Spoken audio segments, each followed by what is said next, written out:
I have heard that a man was traveling on a train. Another young man was sitting right in front of him. The young man asked, "Can you tell me what time it is on your watch?" The man didn't look at his watch, but looked at the young man from head to toe, once, twice, 3 times. The young man became anxious and said, "I'm just asking what time it is on your watch." The man replied, "That's exactly what I'm thinking about. Should I tell the time to someone who doesn't even have a watch?" The young man said, "You're talking nonsense. I don't have a watch. That's why I'm asking you. How does it harm you?" The man said, "Brother, you're young and I'm old. You don't have much experience yet. First, you'll ask me what time it is, and I will say it's 5 o'clock. Then the conversation will continue. It won't just stop there. Gradually, things will escalate. You'll ask where I'm going, and I'll say I'm going to New York. Then you'll ask where I live in New York. This chain will go on, and in the end, I'll invite you for dinner at my house in New York.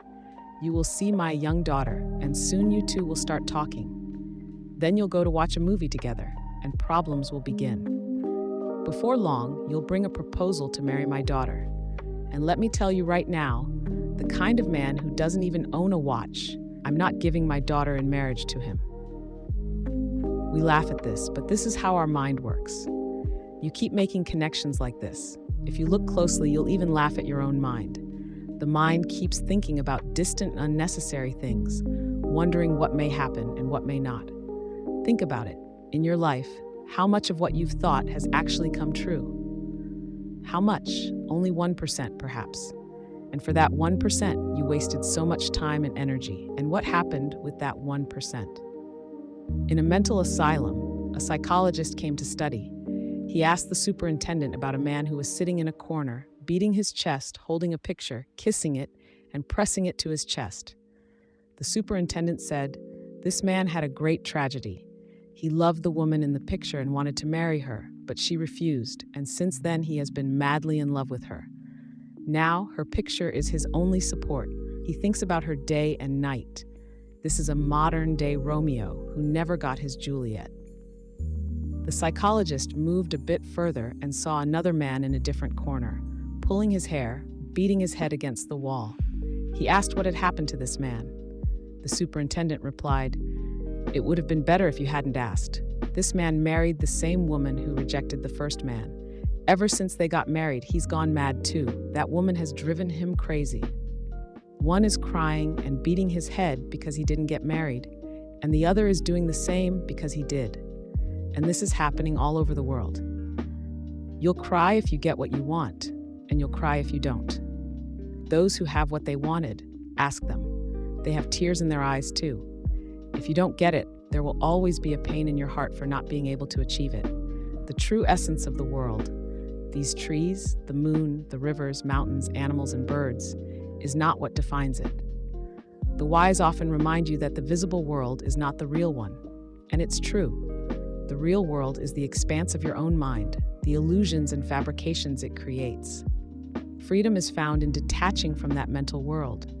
Initially, breaking free from the past seems impossible. But what is the past, really? Just a collection of memories, like a pile of ash with no life left in it. So why does it feel so hard to let go of something that has already burned out? Carrying ash is burdensome. Releasing it should be simple. What's gone is gone. Why hold on to it? Your hands are empty now.